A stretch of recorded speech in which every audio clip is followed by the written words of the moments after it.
I'm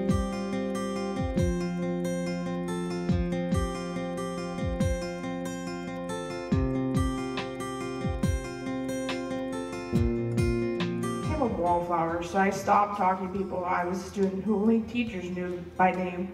Like, it seemed like they gave up on me, and like that was really hard for me. Not a lot of the teachers care really, because if you're doing bad or something, like my freshman year, I had a hard time attending school because I was suffering from severe depression and stuff like that. But a lot of my teachers didn't know, they didn't care. They just knew I wasn't going to school. Why go to school if no one sees you? I am transgender. When I was 10, we were starting to see the gender difference and everything, and people started making fun of me, and I started getting the words dyke and faggot and everything. And it got to be so bad, the last month of my 5th grade year, my mom pulled me out and switched me to a different elementary school. Sophomore year, I became depressed and suicidal. I was suicidal for 2.5 years. I don't know why I never killed myself, but now I see the day that I'm not suicidal anymore. Thurston High School is very supportive and accepting, and I have found like teacher allies. In middle school, you know, I fell into the wrong crowd, and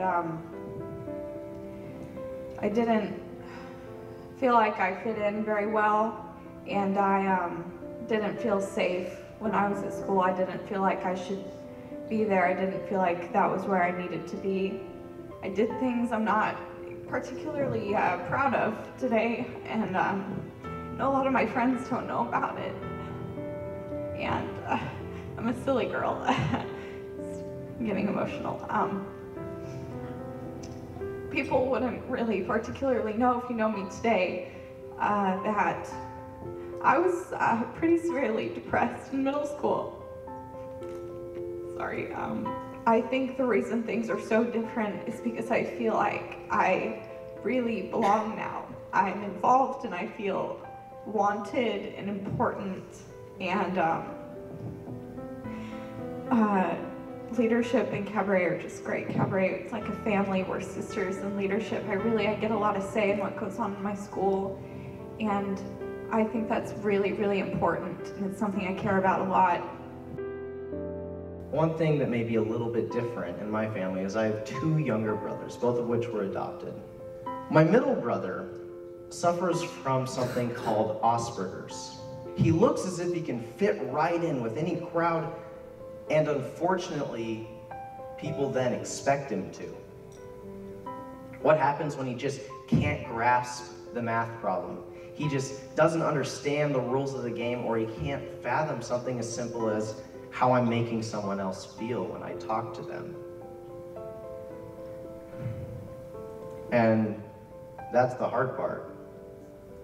I'm not someone that can speak on behalf of everyone with disabilities. I'm not claiming to do that. But I can speak as the brother of someone who definitely deserves to be treated with kindness and respect and love. And I can speak as someone who hates to hear the word retard spread throughout the halls. One of the hardest things I think, though, is sometimes the stress that comes from being involved with so much, where you get to the point where you're like, why am I doing so much? And you come home and you're tired and you're angry and you don't understand why sometimes. Last year, very few people know this, but my sophomore year, I had a lot of difficulties, and I had times where I just didn't want to be at home and I didn't want to be at school. And so there was that phase where I didn't really know what to do. And luckily, with the help of my counselor and stuff, I got myself back on track pretty quickly. And I always keep that in mind whenever I start to forget why I'm doing something or when it gets hard. I have a past. I was a victim of a violent crime, and that made me struggle a lot with a lot of different things. I struggled with depression for about 2 years. A lot of things that helped me is the staff at Springfield, like Miss G and Tana, and everybody there is so supportive. I love that school. I love that about that school, but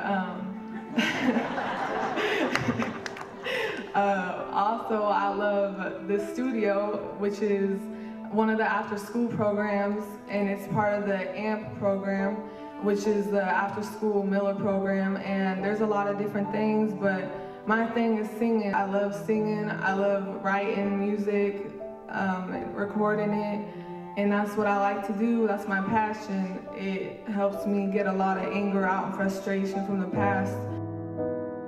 Growing up in poverty, in my terms, and low-income housing to my grandma's spare bedroom. That's how things started for me. And with the struggles that just come with that off the bat, being involved in a little town where everybody has something to prove, you had to choose a side. And I did. And it was a lose-lose for me and people who were around me. I was turning into somebody I wasn't, via getting tattoos, via committing crimes, and being somebody I wasn't. It took some love from people who I barely knew, which is now my foster family, the Johnsons. And I never knew what that felt like, to have a steady home, to always know I have a place to come home to and I could rest, and I could relax, and lay my head down knowing I was gonna wake up in the same spot where I went to bed. Or to be able to go to school and have the support. Miss G, the beautiful Miss G. She's, as well as all the sprinkle staff, just helped me throughout that. I came back and I found myself. I realized who I am. When I got to Springfield, I realized that people have open arms if you're willing to open yours too.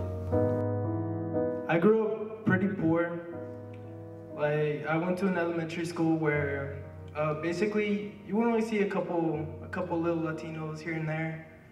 My kindergarten year was the hardest because I just came from Othello, Washington. That's where I was born. I come in like barely knowing any English, even though I was born in the US. And like all the kids treated me differently. Like I was basically like a little spectator, little loner, isolated from everybody else. My teacher, I don't know whether she was racist or not, she treated me a lot different than anybody else. She couldn't pronounce my name. She called me Johanna and this, and eventually she changed my name to Johnny, and that's what I go by now. Through when I was a little kid with those stereotypes, it hung me down and I grew in hate. By the end of my freshman year, he got convicted of a crime and now is facing 18 years in prison. And I remember like a couple weeks after that happened, my mom crying, tearing down, and I hate seeing my mom cry. It really got to me. Seeing her tears really, I don't know, got to me. She's like, where are you gonna end up? Are you gonna end up on the ground or are you gonna end up in prison like your brothers? And I just didn't know what to say. I was just done. I was like, I didn't know what to do. So, like, sorry, getting to me. But like I started thinking, I started writing, I started really getting to poems. And I took a class later on, like, that helped me for Latinos of poems. And I took out my pain there. And I thought about it, like, where am I gonna end up for real? Am I ever gonna go to college? Am I gonna be the first one to go to college in my family? And well, right now I'm just trying to find myself, you know, trying to join clubs, trying to be all I can be. Not the army, but yeah, well, that's me.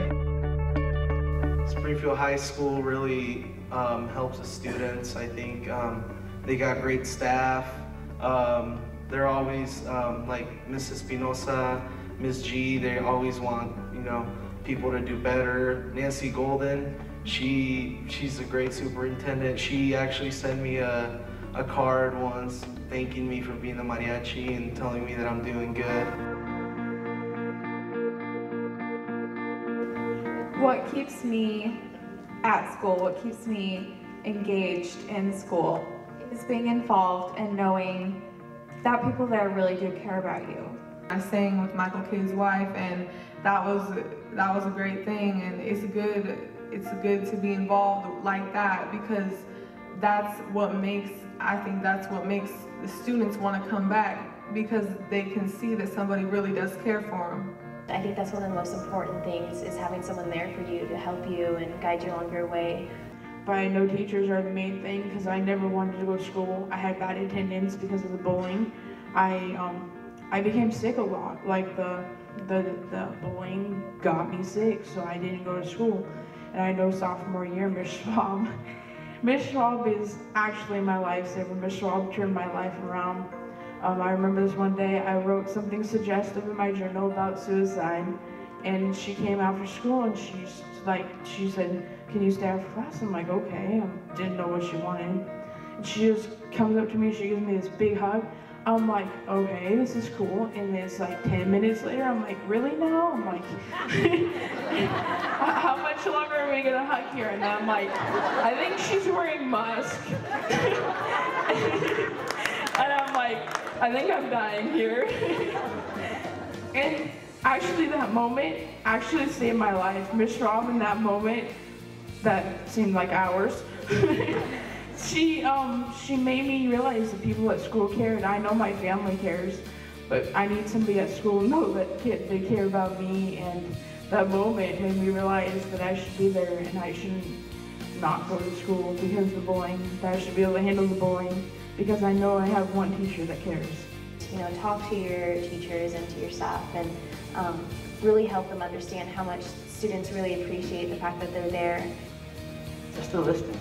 To have one adult to listen to you, or multiple, man, that means wonders.